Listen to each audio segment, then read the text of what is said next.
নমস্কার, আমাদের student helper YouTube চ্যানেলের পক্ষ থেকে সবাইকে স্বাগত জানাচ্ছি। আমাদের আজকের আলোচনার বিষয় দশম শ্রেণীর কবিতা অসুখী একজন। এই অসুখী একজন কবিতার কবি হলেন পাবলো নেরুদা। পাবলো নেরুদা জন্মগ্রহণ করেছিলেন চিলির সীমান্ত শহর পারলেতে। পাবলো নেরুদার সম্পূর্ণ নাম ছিল নেপতালি রিকার্দো রেয়েন্স বাসোয়ালতো। এই কবিতাটি বাংলা ভাষায় অনুবাদ করেন নবারুণ ভট্টাচার্য। আমরা কবিতার প্রতিটি শব্দের ব্যাখ্যা এবং বিষয়বস্তু একসঙ্গেই বুঝে নেওয়ার চেষ্টা করব। তাহলে শুরু করছি কবিতার ব্যাখ্যা ও বিশ্লেষণ। আমি তাকে ছেড়ে দিলাম, অর্থাৎ কবিকে দেশের এবং দোষের মঙ্গলের জন্য স্বদেশ ছেড়ে নিজের প্রিয়তমাকে ছেড়ে দূর দেশে পাড়ি দিতে হয়েছিল। দেশের এবং দোষের মুক্তি সংগ্রামের জন্য তিনি নিজেকে নিয়োজিত করেছিলেন। তিনি হয়তো আর ফিরে আসতে পারবেন না, এইভাবেই তিনি চলে গিয়েছিলেন। আমি তাকে ছেড়ে দিলাম, অর্থাৎ কবি তার প্রিয়তমাকে ছেড়ে দিয়ে চলে গিয়েছিলেন।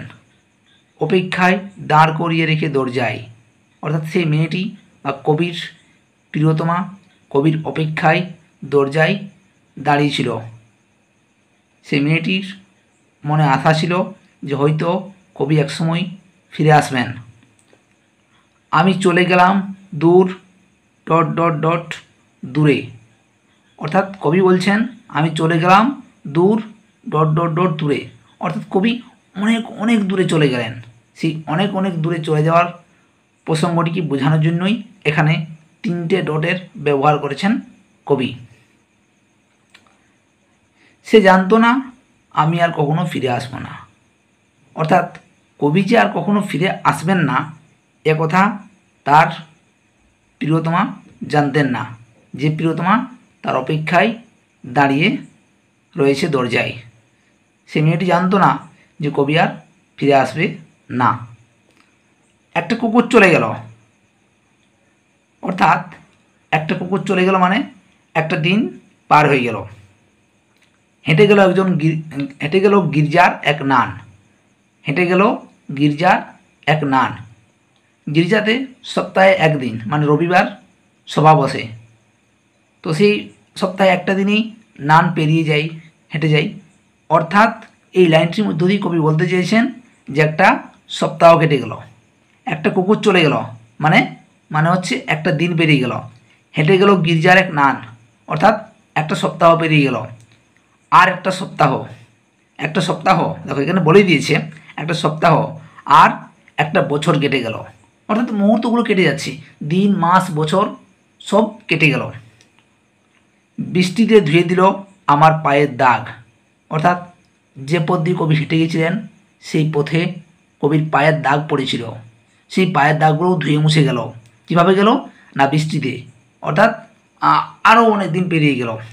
ঘাস জন্মালো রাস্তায়, যে রাস্তা দিয়ে কবি হেঁটে গিয়েছিলেন সেই রাস্তা থেকে কবির পায়ের দাগ মুছে গেল এবং সেখানে ঘাস জন্ম নিল। আর একটার পর একটা পাথরের মতো পরপর পাথরের মতো বছরগুলো নেমে এলো তার মাথার উপর, অর্থাৎ যে মেয়েটি কবির অপেক্ষায় বসেছিল সেই মেয়েটির কাছে সময়গুলো কঠিন থেকে কঠিনতর হয়েছিল। সেই জন্যই কবি বলছেন একটার পর একটা পাথরের মতো পরপর পাথরের মতো বছরগুলো নেমে এলো তার মাথায়। কি ভয়ঙ্কর পরিস্থিতির সঙ্গে সম্মুখীন হতে হয়েছিল এই মেয়েটিকে, সে কথাই তিনি এখানে বলতে চেয়েছেন। এরপর তিনি সেই ভয়ঙ্কর পরিস্থিতি এবং কঠিন সময়ের বর্ণনা দিয়েছেন। কিভাবে দিয়েছেন দেখো। তারপর যুদ্ধ এলো রক্তের এক আগ্নেয় পাহাড়ের মতো, কেমন যুদ্ধ? না রক্তের এক আগ্নেয় পাহাড়ের মতো। যুদ্ধে প্রচুর ক্ষয়ক্ষতি হয়, প্রচুর রক্ত ঝরে, সেই জন্যই তিনি যুদ্ধকে বলেছেন যে যুদ্ধটা হলো রক্তের এক আগ্নেয় পাহাড়ের মতো। শিশু আর বাড়িরা খুন হলো, কিন্তু সেই মেয়েটির মৃত্যু হলো না। অর্থাৎ যে যুদ্ধে শিশুরা, বাড়ির বড় বড় মানুষেরা সবাই খুন হলো, কিন্তু মেয়েটির মৃত্যু হলো না, সে বেঁচেই থাকলো। সে কবির অপেক্ষায় দাঁড়িয়েই থাকলো। সমস্ত সমতলে ধরে গেল আগুন, এই ধরাতলে পৃথিবী পৃষ্ঠে আগুন ধরে গেল। শান্ত হলুদ দেবতারা, যারা 1000 বছর ধরে ডুবেছিল ধ্যানে, উল্টে পড়ল মন্দির থেকে টুকরো টুকরো হয়ে। তারা আর স্বপ্ন দেখতে পারল না। যে সমস্ত দেবতারা মন্দিরে 1000 বছর ধরে ধ্যানে মগ্ন ছিল, সেই ধ্যানে মগ্ন থাকা দেবতাগুলোও উল্টে পড়ল মন্দির থেকে। কীভাবে উল্টে পড়লো? না টুকরো টুকরো হয়ে তারা পড়ে গেল এবং তারা আর স্বপ্ন দেখতে পারল না। সেই মিষ্টি বাড়ি, অর্থাৎ এই মিষ্টি বাড়ি হলো কবির বাড়ি, সেই বারান্দা যেখানে আমি ঝুলন্ত বিছানায় ঘুমিয়েছিলাম, অর্থাৎ কবির যে বাড়ি, সেই বাড়ির বারান্দায় একটি ঝুলন্ত বিছানা ছিল যেখানে তিনি ঘুমিয়েছিলেন বা আগে ঘুমাতেন। সেই বিছানা, সেই বাড়ি, গোলাপি গাছ, ছড়ানো করতলের মতো পাতা চিমনি, প্রাচীন জল তরঙ্গ, সমস্ত কিছু চূর্ণ হয়ে গেল, জ্বলে গেল আগুনে।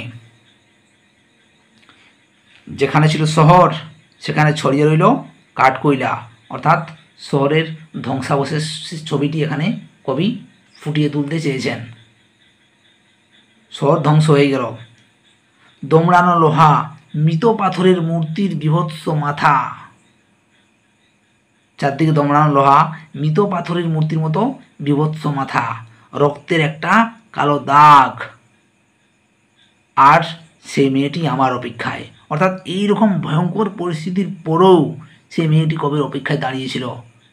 সে কবির জন্য পথ চেয়ে বসেছিল। তার আশা ছিল যে কবি হয়তো একটা সময় ফিরে আসবে।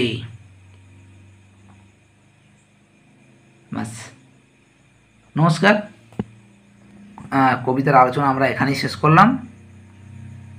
আশা করছি তোমাদের ভালো লাগবে। ধন্যবাদ।